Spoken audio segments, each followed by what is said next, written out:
that iced tea? Monster Energy drink. Welcome to the Paddle Pursuit Podcast, a podcast about paddle racing, the community, equipment, and everything else we can think of. Thank you so much for joining us today, and let's get started. Hey, everybody, welcome back to the Paddle Pursuit. I'm Robert Norman, and I'm back here today with Amy Keener, who is a monster female Oh, Surfski racer in the Southeast region. When you see Amy's name on a start list, it strikes fear into your heart if you're one of the 7 surf ski women racers that we have in our region. Amy is a super high level racer. She won't say that. That's why I'm here to say that for her. And it's great to have her on the podcast to give us perspective on female surf ski racing since she has started in the sport in a relatively short period of time. Her progression through it, her viewpoints, those are all the things we're talking about today. Amy, thank you so much for being on the show. thank you for having me. It's such a build up. Now the pressure's on even more to the next race. Yeah, so off camera, I was telling Amy, it's like, ah, it's no big deal, but now it's like the spotlight right in the eyeballs. All right, so tell me about the start for you in paddling in general. Like, what was your first thing? What got you into it? What is the build up and the lead up into the world of paddling? Sure. So before paddling, I was heavily into triathlons, and that's how I met Chad. And when I met him, he was doing his pro paddling. And my first exposure was watching him at the Florida Cup race, which unfortunately no longer happens. But so I had no idea what that this even was a thing. But watching him and the other different types of crafts that were out there just got me interested. Like, hey, I want to do something on the water. So from that, I was like, well, I should try stand up. Like, surely I can do that. May not be able to do it very well, but I can do it. So I got my first stand up board and my only stand up board. And within a couple weeks, this was like the following year. Florida Cup was coming around again, and I was like, well, I should just do my first race, Florida Cup. Jump into the 9 mile event. Why not? Why do a short course when there's 9 miles? Hey, kitty. um, so I had no idea what I was doing, no training, no technique, no nothing. Um, got to the start line. I'm like, this is like serious. Like people are like serious. Like, what am I supposed to do here? I'm standing on the beach holding my board.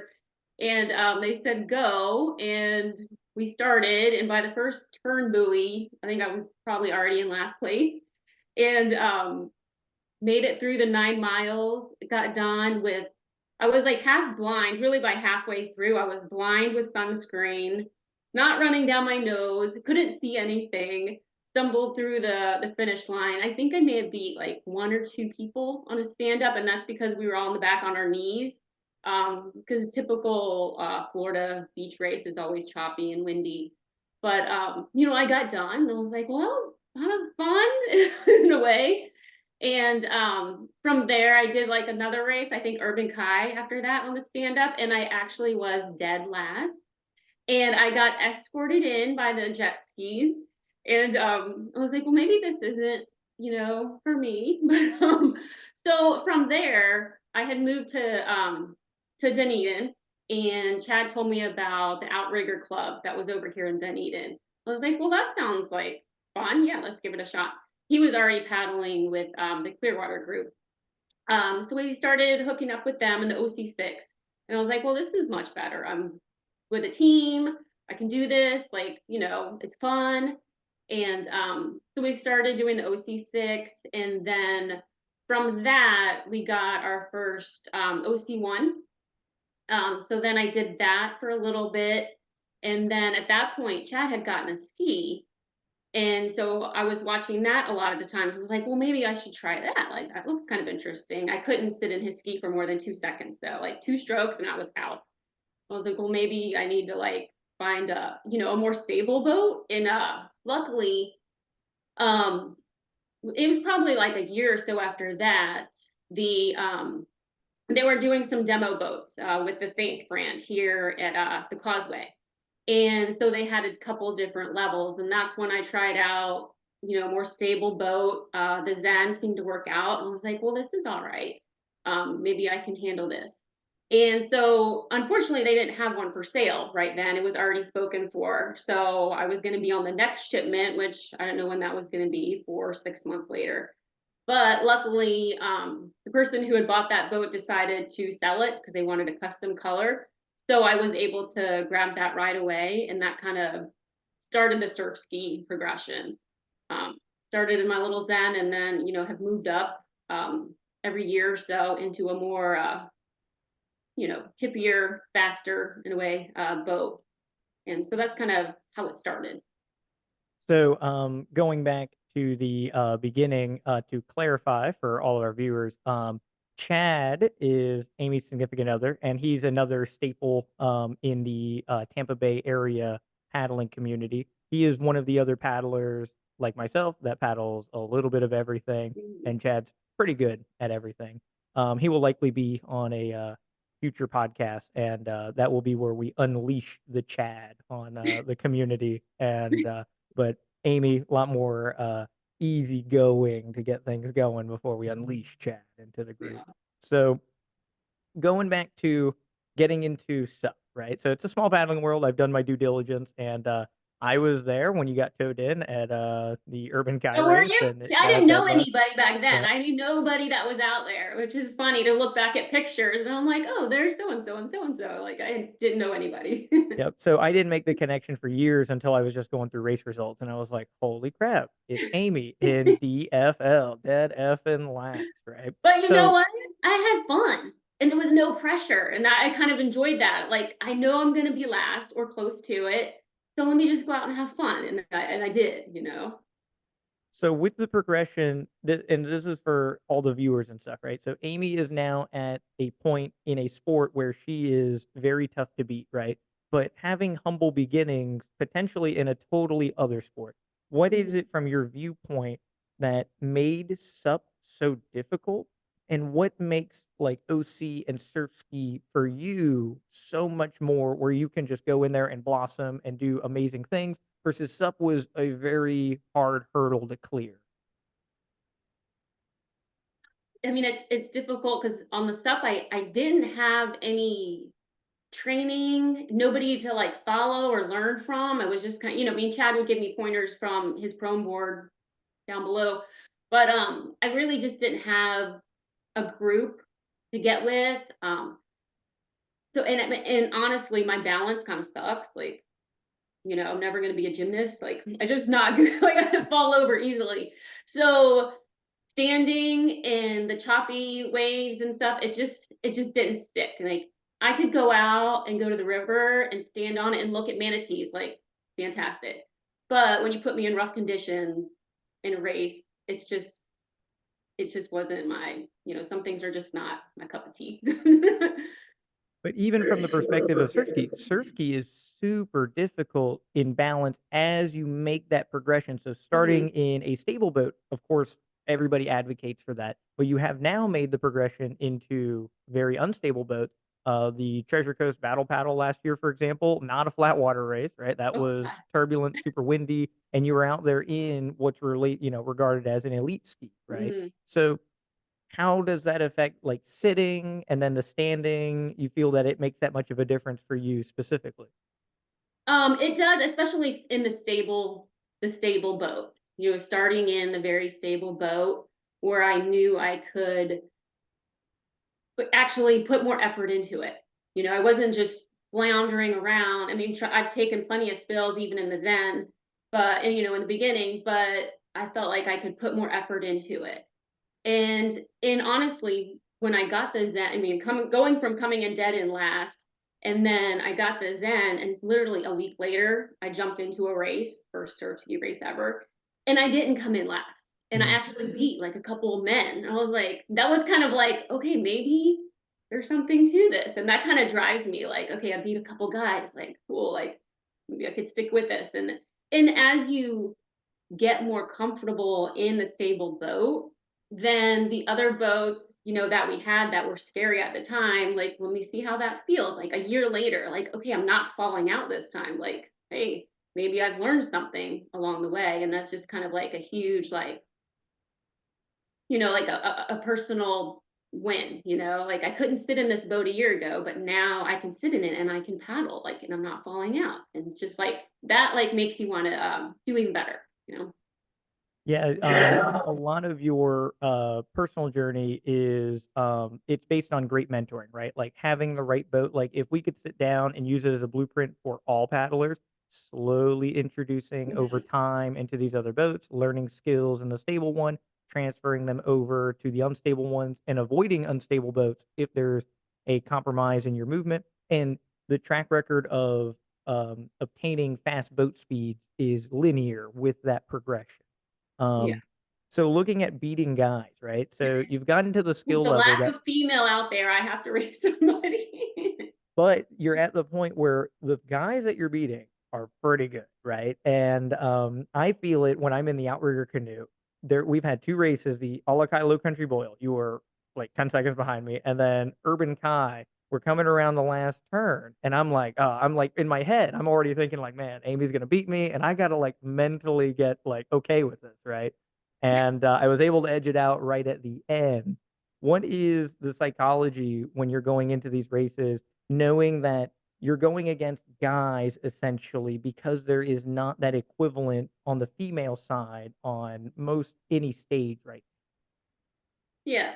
And I mean, to me, it makes no difference. Like if it was a woman next to me or a man, like I'm a very competitive person. Like I've done sports my entire life. So it's like ingrained in me, like, to, to try to beat whoever's out there. And, sometimes it's a matter of like, I don't care what they're paddling, if they're in OC1, if they're on a stand up, if they're in a ski or a kayak. Like if they're in front of me, I want, like, that's my mentality. I want to chase them down and get in front, and, get in front of them.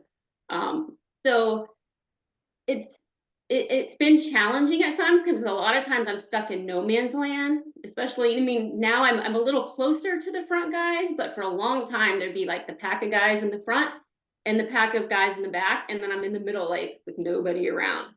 So it's been nice, I'd say over the last year, being able to move up to be able to be within sight of a lot of those faster guys. And that, I mean, that drives me too. Like, hey, I'm seeing improvement because, a year ago, these guys would be a mile down the way. So, So from your perspective, knowing that you've started in a relatively short amount of time comparatively to, there's people in the surf ski community who've been doing it 30, 40 years, right? So relatively new into it, started brand new and have progressed to this certain point. What is your viewpoint on the women's surf ski racing scene as a whole? Like, what do you see, and how do you kind of process that? There's not a lot of ladies, yeah. and what do you think would go into creating more, or is that just kind of the way it's going to be? What's your view on that? Yeah, there's more now, which is nice because when I started, there was zero. So it's nice to see that some have joined the sport and are out there and giving it a shot. Um, you know, Speaking from the women that I know that are locally here, they have, they started an outrigger canoe as well, and a lot of them have bought a surf ski, so they have one, but they're afraid to race it. And things that I've heard is, they don't want to come in dead last. They're just not as comfortable than the OC1 or the OC2 with their partner that they've been training with and have done other races. So I know they're out there. I've sold them a lot of the boats that they have, but it's just getting them comfortable with, maybe not coming in the front of the pack like they used to in their outrigger canoe. And, I was okay with that coming from dead last in the stand up. Like I know what it's like. Um, so it just, I think the more, and that's why I continue to do it too. Like, I don't care if I'm the only one out there. If I'm not out there, then no other women are going to want to even give it a shot. And even if it's just one or two at a time that we can get to show up at a race, that's just getting more people, more women that are in something else that might think, okay, maybe I can give this a shot as well, and get out there. It doesn't matter how fast or slow you are. It's just, getting out there and having a good time and being okay with maybe falling out or, maybe being at the back of the pack. But I think we've come a long way the last couple of years. I mean, look at Clearwater Classic, perfect example. The last 2 years has been the biggest women's field that I've ever seen and continue. I mean, at this point, in any local race around here, I think we had between 8 and 10 women both the last 2 years, which is like fantastic. It also makes me nervous when I go into that race because I'm not used to racing any and I don't know their names, a lot of their names. I'm like, ooh, I don't know what's gonna happen. But so it's great to see that. So if we can get more of that at all the local races, like it'd be fantastic. It's just one at a time, is what it takes. Yeah, and, even with your progression into the sit-down boats, it starts with, "Hey, there's, an OC6 club," right? And then the Hmm. progression from that would be an OC1, if you get better at this, you're better in the OC6, and then from OC1, then it sometimes branches into surf ski. So there's Hmm. not like a logical progression, right? The single, blade sports all have dragon boat and OC6, thousands of participants, right? Even in Florida, right? Thousands of people do Hmm. that, and then a percentage of that will do OC1, but not exactly into the surf ski, right? There's not like a team component, and there's not like a a greater force that is motivating to people, right? So with Dragon Boat and OC6, you're contributing to a team when Hmm. you get better in your OC1. In surf ski, like you said, this is a personal journey, Yeah. and whether you get better, there's not like a doubles racing league or anything like that. Yeah. Is is there anything you think that could add to getting people motivated for surf ski outside of just the personal accomplishment feelings or the personal progress aspect? I think that if we had more teams, you mean, for example, with the Dunedin Club, they have their Wednesday practice, a Monday practice, and a Saturday. If we had one day, and I've tried, we've done this a couple times, like on a Monday, okay, instead of the OC6, everyone bring their single crafts. And so it was a great opportunity for some of those women to bring their ski out for the first time and not be out there alone trying to do it. And having people around is always makes you more comfortable. So I think if we had more of that, I know Omar's got a great thing going in Tampa. A lot of the women that are in the sport now are over there paddling with him. But if we had, I'm on the other coast of the county, so it's a little hard to get over there. But if we had something wherever you are, where you had a group, a team doesn't have to be official, but just like a group that got together and paddled ski, and you could try out each other's boats. I mean, like you and Hernando is a perfect example. You have your group there, you've got any kind of boat that somebody wants to try is there, and they're never alone doing it. You have people around them. And I think that's kind of what you need as somebody getting new into the sport is having people around you doing the same thing just makes you more comfortable. And I think that if we had more of that, it would bring more people into the sport. Yeah, I agree. That's kind of a common theme so far on the podcast and the interviews is talking about the local meetups, whether it's Jupiter's got Tuesday Night Race Yeah. League, Knoxville has a big one, and all these pockets of groups that meet up on a consistent basis, even if they're not a scheduled club learning system, Hmm. just the meetup aspect is a big thing just to Yeah. kind of get the ball rolling on making people feel welcome. And Hmm. being dead last, even in my club, if we run a 5K, people don't wanna come unless they are for sure that they're not dead last, and it's not a vanity thing, they just don't wanna hold people up, they don't Yeah. wanna be a safety hazard, so they're doing it out of, like, respect, right? And those are the people you need to come the Hmm. most, right? So trying to support them on a consistent basis, like you said, it allows them to kind of blossom into something potentially Hmm. very good. Yeah, and Urban Kai has been doing that. They started it last summer, and it's been so great to have they do it Wednesday nights, their paddle league, and it really has brought women out there that I've never seen in a ski before. Get out there, and there's no pressure. It's not a real race. It's just an opportunity to paddle with other people on like a relatively controlled environment. They're sheltered from a lot of the wind, so and it's pretty shallow in a lot of places. So people that are doing it for the first time can get out there and feel safe and feel supported. And so that's been fantastic. I mean, absolutely like love that the fact that they're doing that and hope that that continues. So, we're in the podcast, so I'm gonna say the next part, and then I've cornered you into potential controversy, and you have to answer Uh, me. So, with the podcast, right? A lot of this is going into uniting a bunch of different paddle disciplines under one umbrella, right? So hopefully a lot of sup and outrigger canoe people can Mhm. listen to your surf ski experiences and we can grow as a full community. There is a disconnect as we are as a community where people are interested in one part of the paradigm and they don't understand or care about the other paradigm, and they some people don't realize that one helps the other, right? The more Mhm. the OC community grows, the more potential surf ski paddlers there are, and so on, right?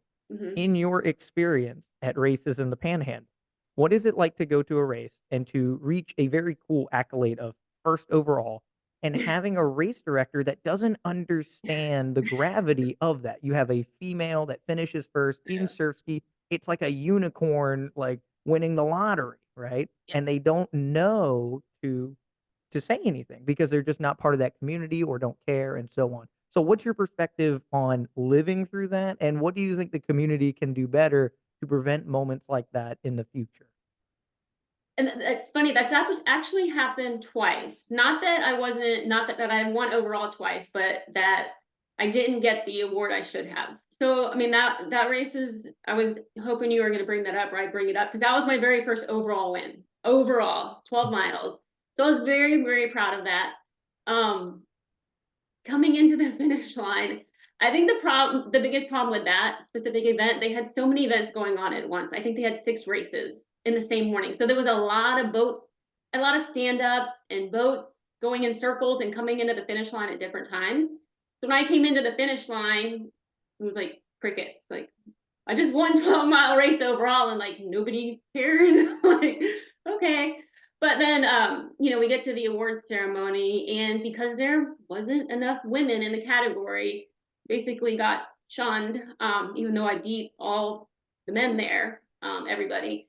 And so it was a little I'm not gonna make a scene, it was their second time putting on a race. I don't know if they were just sticking to their categories. It must have 3 in a field, but it was a little disheartening. It's not going to stop me from doing what I'm doing, and I was still proud, obviously. But hopefully they will. Hopefully they get more female in the future out there, and they see that we need to be recognized. But yeah, especially coming from female race directors, you would think that that would be like something that they would congratulate me on, or something.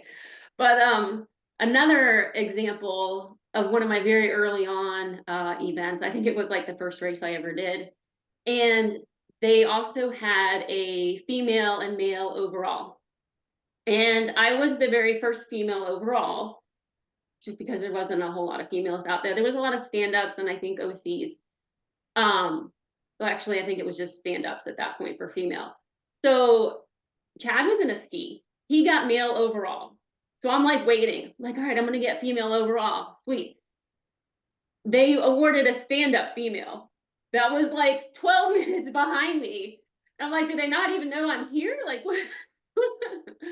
um, so I don't know, like, why, or I mean, I don't understand. They didn't give you an Um, explanation for that one? There was just like they did it and then that was it, and like, "See you guys next time" type thing? Yeah, I wasn't gonna go up and be like, "Hey, I beat that girl by like 12 minutes." Like, maybe in the past your years only had stand-ups, and I know a lot of races they started as stand-up, so they like to recognize the stand-ups. But if you're gonna have a male and female overall, and the male's in a ski, Mm. he's not in a stand-up, then the female should be whatever she's paddling. So you know, once again, I'm not going to make a scene. I do when that happens, and in both instances, I went on the podium by myself after the awards, like grabbed somebody else's medal, like, here, take my picture. I was here. Um, but I think it was just so early on in the sport, they just weren't used to seeing, at least the very first race, they weren't used to seeing females out there in the ski, and I think it just, I don't know, they just skimmed by it. And it's sad. And I think that's a problem too, is that, a lot of the races have a minimum category in order to have any sort of recognition.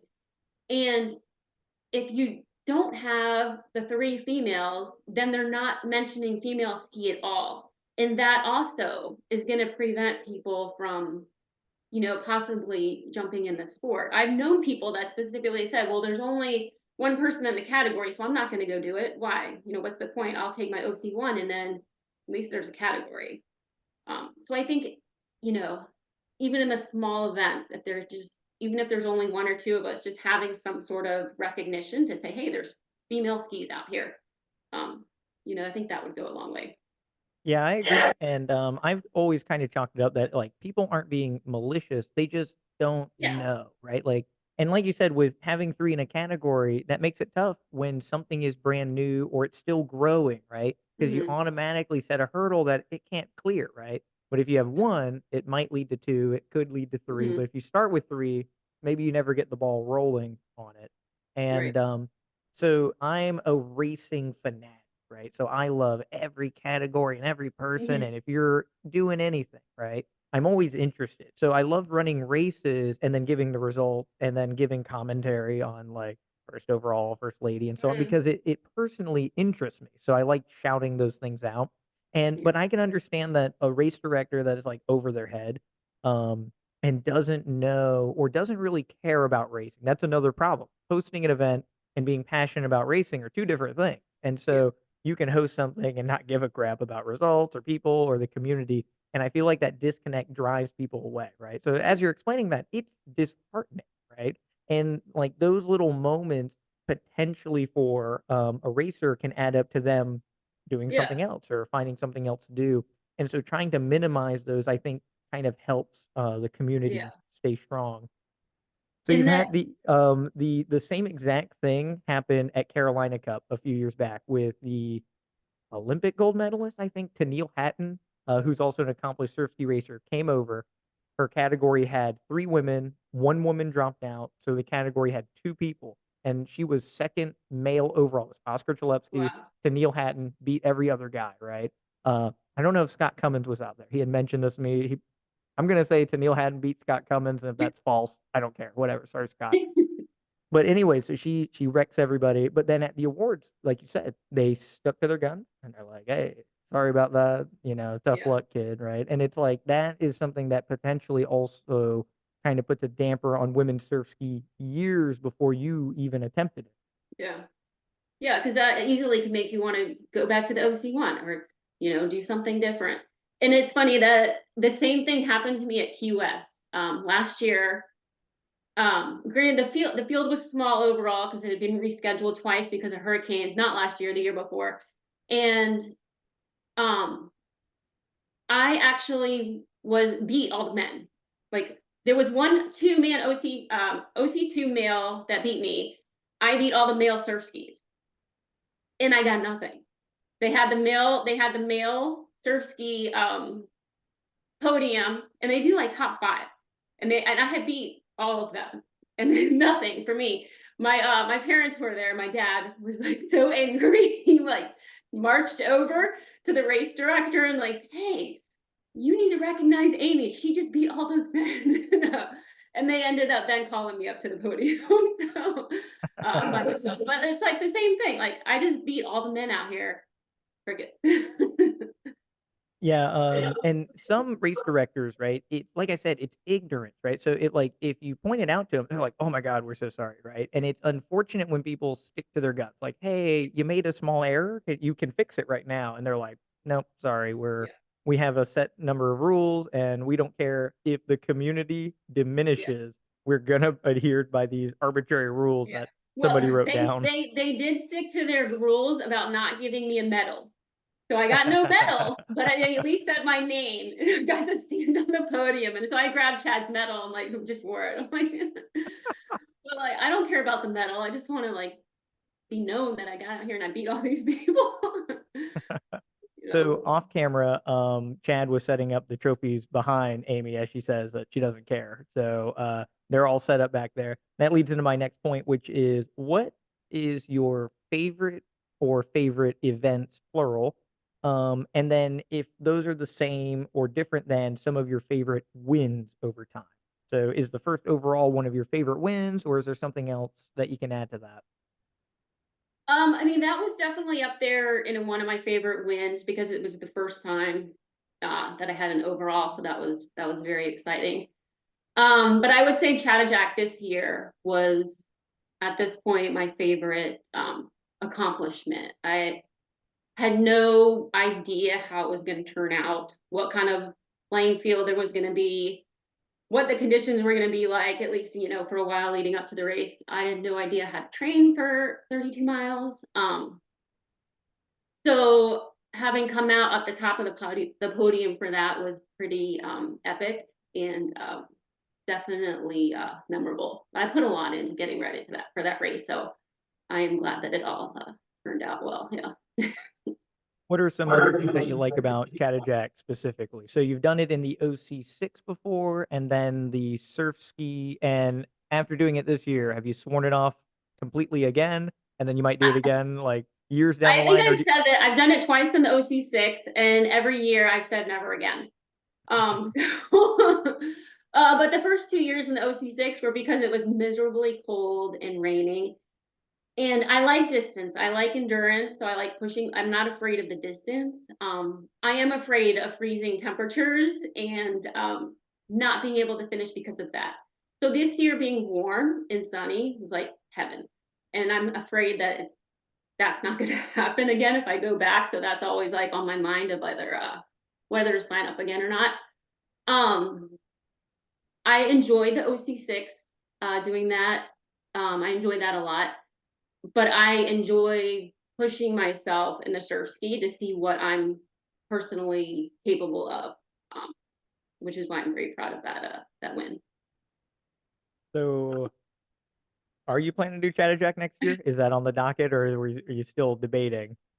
I'm still debating because I would say never or no, but I know I can do better. And that's the thing that's like tipping the scale because um I I trained very hard for it and I did give it my all, but I feel like there's some things that I could do better. I had a kind of a nutrition issue not being able to get to my gel flask because it was stuck in my Velcro pack my pocket. Obviously the start line, I got a very slow line at the beginning. And so I know that I can take a lot of time off of my finish time. And so that's kind of like in the back of my mind, like, what could I do if I fix those things that I've learned this time around? Well, I But think is it going to be 30 degrees and raining? Like, then that all goes out the window. yeah, that's part of the allure of Chattajack is, like, the Yeah, intangibles is you don't know the current, and then you don't know the temperature and the weather, and like you said, like, it can be halfway life-threatening, right? Unless you're, like, from Ontario and you, like, right. bathe in ice water every day or whatever, but us in Florida, it's 85 degrees the week before, so when it's 31 on the course, it's like it really is, like, a hazard. Yeah. Yeah, and So the current, no current this year really made it a grind, and that just like tore me up at the end. I was so beat. I was like coming in crooked, like I was just a mess. And but like having a little bit of current also is just like mentally, it's like so motivated. Like this year, get to those little pockets of current if you got the channel like in and out, and you'd see your speed pick up. I'm like, all right, like mentally, I'm like, all right, this is so much better. I can keep going now. And then 5 minutes later, it's like, so if you have like some current the whole way, like that just like mentally makes it much more attainable and enjoyable. so, I interviewed, Joe Sirkovich, who's the, Yeah, male winner, and then now I have the female winner on Chattajack. So there are gonna be a contingent of people that watch because they recognize your name, likely from that race result, because it is a more regional one for us in the Southeast and yeah. potentially the whole nation now.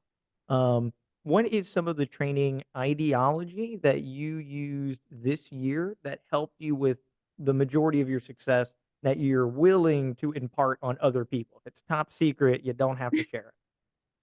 Oh gosh, I wish I had top secret information. Um, coming from a background of endurance events, that helped. Um, Seeing, at least training for it in the OC6, knowing, at least I wasn't going in blind.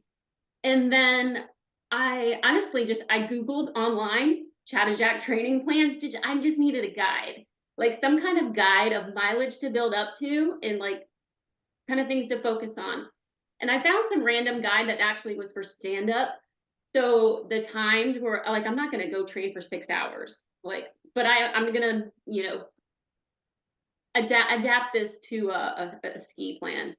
And then, and also just like watching other people, seeing Jason do it last year, seeing you do it, kind of like, what are they doing? And kind of looking at those things. And then I just started, honestly, just building up my mileage, um, trying to work up to 20 miles and be comfortable and like uninjured. My biggest focus was not getting injured. I was so afraid of getting injured and then not being able to do it, or being able to like half-ass do it because I'm broken. And I, I honestly was just kind of like winging it along the way, but using that as a guideline. And I mean, I think as far as like the mileage and stuff to go, I think it worked. I mean, I did learn along the way that things I could do different next year, kind of focusing on some harder efforts, instead of just like a long, slow slog for 4 hours. But it really was just kind of like winging it this time, and learning from others, really just watching what other people are doing. Yeah, there's a lot of ideologies that float around on ultra long distance type stuff. Anything beyond like that marathon mark for runners, right? And if you exceed that time duration, it's kind of tricky to formulate plans. One of the big things is just consistency. Like if you have a Yeah. game plan and you're consistent, you can you can kind of get away with a bunch of weird stuff, right? And the consistency is like really the key. But like you said, like figuring out what the game plan is to be consistent with, then it's smooth sailing from there. Yeah, and I really I went into the mindset of like, I want to do this, I want to do it well, and hopefully end up on the podium. So pretty much from May through the sign up to the race, everything I did, training wise, was focused on Chattajack. Um, I'm very big on like mantras and or self talk and envisioning and like foreseeing like the what's going to happen. And I did a lot of that like throughout the training, just giving myself pep talks. I did a lot of like cold freezes and did like cold freezes every week after the long paddles. And so to get through that, I would just like Chattajack, chat. Like that was just always on my mind. And I was always seeing the podium and seeing the race play out. And I think that's a huge part of it too, just like playing it out in your head really gets you through those hard parts during the race. And so that was like a huge part of the training plan that wasn't really like the actual physical training. But yeah, just kind of making sure I recovered when I needed to recover, and after those long paddles, not jumping in the OC6. I tried to make a point of not doing the OC6 because I found that when I was doing that and doing ski at the same time is when I was getting injured. So I had to like, unfortunately cut that out and just make sure everything I did was focused on Chattajack and getting there in one piece. Yeah, the visualization, that's a great point. And in a lot of athletics, that is a major point where you have like sports psychologists that help you with it, right? So, and it's it's kind of start is competing in a sport in front of 100,000 live audience or millions that are watching you all over the world, right? And what happens is like the adrenaline kicks in and you start to get like antsy. And visualization helps reduce that feeling before you get there. That way, when you're in the moment, you've been there 1,000 times in your brain during training, and so you don't get that big adrenaline dump, right? And a lot of Chattajack racers, specifically, because 600 racers on the course, you got 30 wrecking ball OC6s that might kill you, right? There's a lot of things that like that will get you all worked up, I and was so nervous. I know. I was worried about all of that. yep, and that adrenaline dump, it robs you of energy. Once you get 10 Mhm. minutes past and your body calms down, it's like it can be instantly tired and oh god, I have 4 or 5 more hours of paddling ahead of me, right? So that visualization shouldn't be understated. Like the more people that can incorporate that anytime. You can be laying in your bed and thinking about it, and when you do, Mhm. you'll feel a tightness in your chest and like, "Oh my god, I'm getting anxious thinking about this moment," and that's constantly preparing you to live through those Yeah, moments. yeah, yeah. So I'm with a the big, proponent of that now. I've done it in the past in, some of my triathlons, and I probably should have done it more because the ones that I did it in, like, it really I had much greater success. Um, so that's kind of my definitely my thing going forward. And even the small races that were along the way to Chattajack, I kind of did the same thing. See myself there in Clearwater Classic, how is that going to play out? What that's going to look like on the course? Am I going to get to the finish line first? so, you likely wouldn't say this about yourself, but I am going to elect you into this position, if not temporarily. What is your viewpoint on the things from a technical standpoint that make you successful and the divide between you and other racers around you, whether they're male or female? Like when you're watching somebody paddling and you pass them, and you can look at them and they're doing something and you can identify it. What is a common trope that you see that people should work on in general or focus on for their own success? Oh God, it's hard. I mean, it depends on how you define success. Obviously there's the technique part of it, which I'm not perfect by any means, and I know there's things I need to work on. I try to think about that. I watch all your YouTube videos because and I watch all the videos out there, no matter who's putting them out there, because the more I can watch, the more I think about when I'm in the motion and just little things to think about. But as far as like coming down to racing and stuff, I know personally, like, I have a lot of grit, and I think it takes grit to get out there and put it all on the line for the whole entire time and not be concerned about your position, in the race. And I've experienced it, and I've seen it where and I'm sure you have as well. When you're in a race and you pass somebody, it's like the wind comes out of their sail a lot of times. And they're just like, oh, well, I'm not going to catch that person. Like, she's going to beat me or he's going to beat me. So I may as well just like settle in. And that's happened to me as well. But I think you just have to have that determination and that grit to just like keep going because you never know what's going to happen. You don't know who's going to hoolie, who's going to get lost on the course, or what's going to happen. And you have to have that competitive edge to really just put it all out there. And I mean, that's me. That's not everybody, and I understand that. And a lot of people just want to go out there and have fun, and that's how I was. Like in the beginning on the stand up, I just want to have a good time, and there's nothing wrong with that at all. But if you if you do want to be like extra competitive in your field, you just have to have that mentality. Just lay it on the line. And I'm probably not the best. I'm not very good at pacing, so to speak. Like I go hard and then I hold on as long as possible, like no matter what the distance is, except for Chattajack. But if it's 3 miles, if it's 6 or 12, I'm just gonna go hard until I die and hope that there's enough space between me and the person behind me. I don't promote that plan for everybody, but what I do. Yeah, the grit is a good point, like being psychologically solid, right? So having that, if you get past, if you stick to your guns, anything can happen.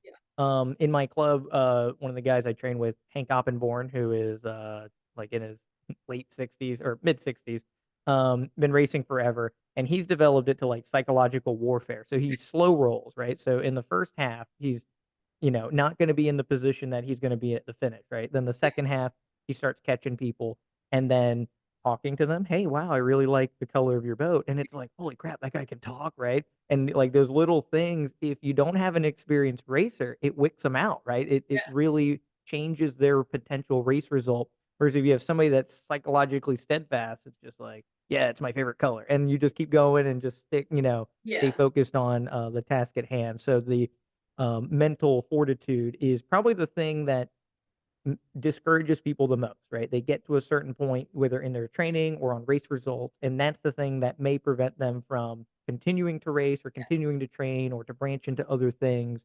So yeah, it really can't be understated how important that aspect is. So as we're looking at races and organization, what is your viewpoint? Oh, did I cut in? Oh, that's okay, go ahead.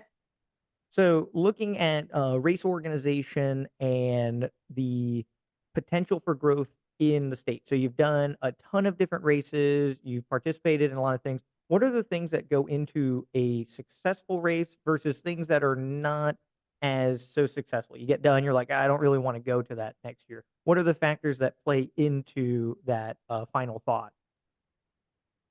Oh gosh, some of the more successful races, I mean, granted, they've been around a long time. I mean, that's one thing, just being having staying power, obviously, but having something for the racers to enjoy, I guess, besides just the race. Um, Even if it's a snack afterwards, like something at the finish line. I've been to races where there's not even like water at the finish line, and like I'm thirsty. Like, can we get some water around here? Um, or the race course itself. Um, you want to have something that's enjoyable. Some people like it really challenging. Some people might like prefer the flat water. Maybe a mixture of things. The loading and unloading of the boats. There's some races that, kind of into like, I don't think I want to go there again because I had to trudge through the mud, knee deep mud to get my boat in the water. Like, I don't know that that's worth it again. But it's hard to say what's a successful race is really getting people out there. Because the more people you have that show up at the event, the more people that are going to want to show up next year, no matter what they're paddling. So something that's that everybody can enjoy no matter what your paddle craft is, and just getting a, even if it's starting out as a free event, just to like gain some momentum. um but the more people that show up, the more people that are going to show up. Yeah, getting the snowball rolling definitely helps a lot of small organizers become larger ones. Yeah, And we're almost at a point where, like, you can't have too many big events because it diminishes the last one, right? You can't have a Boston Marathon every weekend. It's yeah, great from an organizer standpoint because it's a ton of money and a ton of participation, but it's only special because it is an annual race, right? So you yeah. have like the Chattajack. Imagine doing 5 Chattajacks in a year. You would pick and choose, and now it's getting splintered and Yeah. kind of breaks off from there. So looking at some of your equipment, right? So again, top end racer, what are the things that you gravitate to in either your paddle or in the boat choice and selection? What makes you feel comfortable in boats and why do you choose them specifically? Oh god, when it comes to surf ski, the first thing is like, how does your butt feel in the boat? Like, am I getting dead leg? Am I numb? Have I numb leg? I've sat in a lot of boats, and some of them are just too roomy, too much room on the side. You feel like you're floating around. The boats that I have now, the Think lineup, I really like because they're snug, and it feels comfortable. Like you can sit in it for hours and not have to worry about the pain in your leg or something like that. But that's a lot of personal preference. Everybody's got something that works better for them. So that's kind of what I look for in boats. Paddles, it's just kind of like, you know, I guess what did I start with, and is it working or not? Did start with a different paddle that somebody loaned me. But it was a male, much larger than me, and I felt like it was like too much, with a little bit that I knew at the time. I just felt like this is too much paddle. So then we went to the Braca, and I've actually recently downsized from that. I think I had a 705 that I used in Chattajack as well. And something that I've been working on recently is a little bit faster turnover, especially at the start lines and at the finish line. And so I was like, well, maybe a smaller blade size will help with that. So that's something that I just recently started using, and trying to figure out how that works. But it's almost like taking a step backwards. Like I got this smaller blade, but I feel like it's not grabbing as much water. I actually feel tippier in the boat, like, but it's forcing me to slow down and work on the technique and then try to see if I can up my rate. So I'm kind of like taking a step back and starting over going into this next year and see if it works or not. Yeah, so that's a commonality that you and Joe Sirkovich has is you use the same size paddle, the 705, right? So he on the podcast self-described as a gorilla. He's a big giant man, and Yeah. he uses the 705 as well for his long distance racing. And his sentiment on that was, if you can go fast with the small blade, it means that your technique and movement have come together, right? You're getting the most efficiency from something that is inherently inefficient, right? Bigger, which should Yeah. be better, but it doesn't work that way. If you can grab a lot of water with a small tool, you can find the efficiency in your movement through that. Well, I'm And glad to hear that because that makes that feels good. I'm making the right change here and see how it works out. yep, and it's like rungs on a ladder, like you said, right? You have like the power and the distance per stroke, and then you have strokes per minute, and you're constantly when you let go of one rung and go to the next one, it's almost like starting over, right? But you're taking all that power you had here and then taking it to that higher stroke rate. Once you get the hang of that, back to power, and you just keep Yeah. climbing up until you hit the top. So, looking at my list, I'm totally out of stuff that I've written down here. Is there anything that you wanted to add about paddling in general, right? So you've been in the community, you've done a ton of races. A lot of people look up to you in the, cosmic sense. It's like, oh man, she's super fast. Potentially, I can be this fast and beat all these guys and have these results, right? So you're definitely inspiring to the community, even if people don't tell you, right? Like it's That's nice. something that is out there, and your motivation for hopefully this next batch of Surfski female paddlers is definitely there. So if you have anything to share for people like them listening or the general public, this is the time. I think it's just I mean, no matter what it is, OC1, OC6, surf ski, stand up. I mean, if you're really passionate about it, just getting out there and not being afraid to train and put some effort into it. And even if you have to go out alone and train one day, because nobody else is going out, like being okay with that, being as long as you're comfortable in the conditions. But um, just don't give up and just follow, whatever it is, just, keep showing up. I feel like the best training you can do is racing. For me anyways, like I'm not going to put the same effort out, on a Wednesday night that I could do at the race. So the FCPA has all the free events. I love to do as many of those as possible because it's a perfect example or a time to get out there and just put it all out there. And then you can see, like, have I made improvements? Because you're out there training and you have really crappy days, you feel like you're not making any gains. But then you go out there and you're against, you're with other people and pushing it. You're like, okay, I'm getting better. So I think just showing up, doing those things, um, can really just make a huge difference. Amy, thank you so much for coming on the show. And again, thank you so much for Thank you.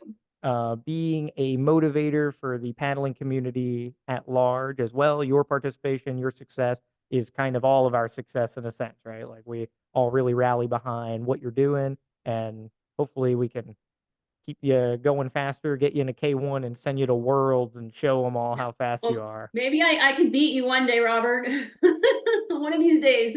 If over you're in my the dead OC or body. the prone. Not in the ski, I'm sure, but one day. Cool, Amy. Hey, thank you so much. And thank you to everybody listening. And we'll see you guys next week on the Paddle Pursuit. All right, thank you.